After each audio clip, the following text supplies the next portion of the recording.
আসসালামু আলাইকুম ভিউয়ার্স, আজকের ভিডিওতে আমরা দেখব যে এইচ প্যানেলের সাথে কিভাবে ফাইলগুলোকে কানেক্ট করতে হয় এবং এফটিপি অ্যাকাউন্টের মাধ্যমে কিভাবে ফাইল হ্যান্ডেলিং করতে হয়। তো আমরা স্ক্রিনে যেটা দেখতে পাচ্ছি এটা হচ্ছে একটা এইচ প্যানেল। তো আমরা প্রথমে যেটা করছি সেটা হচ্ছে আমরা ওয়েবসাইট সিলেক্ট করে নিয়েছি, অর্থাৎ আপনি যখন এইচ প্যানেল যখন আপনি আসলে ইউজ করবেন তখন আসলে কি বাম দিকে আপনি ওয়েবসাইটের অপশনগুলো দেখতে পাবেন। তো আমি এখানে সিলেক্ট করে নিয়েছি ostad.xyz ওয়েবসাইটকে, এবং আমি যদি ফাইল ম্যানেজারে ক্লিক করি তাহলে আসলে ওয়েবসাইটের সকল ফাইল ফোল্ডারগুলো মূলত সেখানে আমরা দেখতে পাবো। তো আমরা কিছুটা সময় ওয়েট করি, তাহলে আমরা আসলে এখানে আমাদের সেই ফাইল ফোল্ডারগুলো দেখতে পাবো। তো এই যে দেখুন, এটা হচ্ছে public_html। এইখানে যদি আমি ডাবল ক্লিক করি দেন আমি আসলে কি হচ্ছে আমরা ফাইল ফোল্ডারগুলো দেখতে পাচ্ছি। ওকে, তো আমাকে প্রথমে যে কাজটা করতে হবে সেটা হচ্ছে আমাদের ওয়েবসাইট সিলেক্ট থাকা অবস্থায় আমরা নিচের দিকে আসার পরে এই যে ফাইলস নামক যে অপশন আছে এখানে একটা ক্লিক করব। ক্লিক করলে এফটিপি অ্যাকাউন্টস নামক একটা অপশন দেখতে পাবো। সেই অপশনে যদি আমরা ক্লিক করি তাহলে আসলে এখানে FTP IP, FTP host name, FTP user name এই অপশনগুলো আমরা দেখতে পাচ্ছি। তো প্রথমে আমাদের যেটা কাজ হবে সেটা হচ্ছে এখানে একটা ইউজার নেম অর্থাৎ এফটিপি অ্যাকাউন্ট তৈরি করে নেওয়া। তো যখন আমরা এফটিপি অ্যাকাউন্ট তৈরি করতে যাব তখন মূলত যে কাজটা করতে হবে আমরা যে কোনো একটা নাম দিলাম। এটা হচ্ছে আমার এফটিপি অ্যাকাউন্টের ইউজার নেম, অ্যান্ড দেন একটা পাসওয়ার্ড দিব। ওকে ফাইন, আমরা পাসওয়ার্ড দিচ্ছি একটা। ওকে, পাসওয়ার্ড দেওয়া হয়ে গেছে, অ্যান্ড দেন আমরা ক্রিয়েটে ক্লিক করব। ক্রিয়েটে ক্লিক করলে FTP account have been created এরকম একটা আমাকে অ্যালার্ট দিবে। হ্যাঁ, ওকে।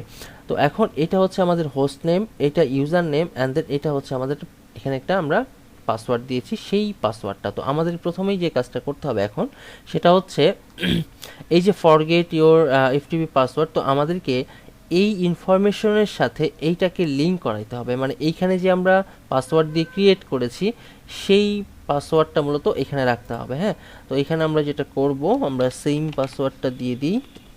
ওকে, অর্থাৎ যে পাসওয়ার্ড দিয়ে আমরা অ্যাকাউন্ট ক্রিয়েট করছি। হ্যাঁ, ওকে, অ্যান্ড দেন চেঞ্জ পাসওয়ার্ডে দিয়ে দিয়েছি। ওকে, পাসওয়ার্ড চেঞ্জ সাকসেসফুল। এখন আমাদের কাজ হচ্ছে ফাইলগুলোকে ওপেন করা।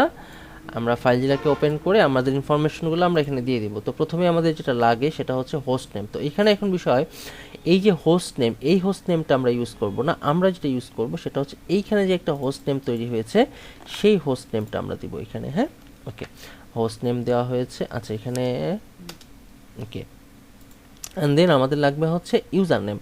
তো এই যে ইউজার নেম, আমরা এই যে এটা ইউজার নেম এইখান থেকে নিতে পারি, বা এইখানে দেখেন একটা ইউজার নেম আছে, এই যে এফটিপি ইউজার নেম, এইটা ইউজার নেমটাকে কপি করলাম, করে ইউজার নেমটা এখানে রাখলাম, অ্যান্ড দেন পাসওয়ার্ড, আমরা যে পাসওয়ার্ডটা দিয়েছিলাম সেই পাসওয়ার্ডটা এখানে বসিয়ে দিব। অ্যান্ড দেন আমরা জানি এফটিপির ডিফল্ট পোর্ট হচ্ছে 21, অ্যান্ড দেন কুইক কানেক্টে যদি আমরা ক্লিক করি, ওকে, তাহলে কিন্তু আমরা এই যে ডান পাশে এটা হচ্ছে আমাদের সার্ভারের যে ফাইল ফোল্ডার সেই ফাইল ফোল্ডারগুলো আমরা এখানে দেখতে পাচ্ছি।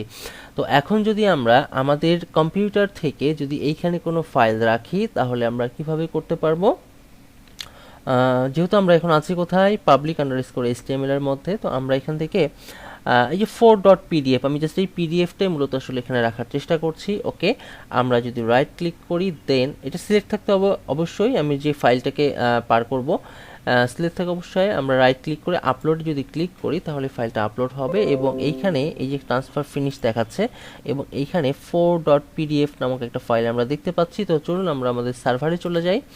public_html ডাবল ক্লিক করলাম, করে আমরা যদি যাই দেখি 4.pdf ফাইলটা চলে আসছে এ ফিউ সেকেন্ড এগো। ওকে, তো আমরা কিন্তু এখানে পেয়ে গেছি।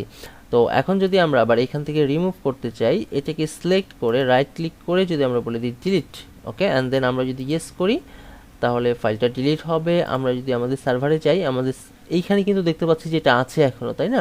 এটার মেইন রিজন হচ্ছে আমরা এখন এটাকে রিফ্রেশ করিনি বা রিলোড দেইনি। তো আমরা যদি এখন এটাকে রিলোড দেই, ওকে, এখন দেখবো যে 4.pdf ফাইলটা নেই। তো এই ছিল মূলত আসলে আজকের ভিডিও, যে কিভাবে আমরা এইচ প্যানেলের সাথে আমরা এফটিপি সার্ভার কনফিগার করতে পারি। ধন্যবাদ সবাই, ভালো থাকবেন।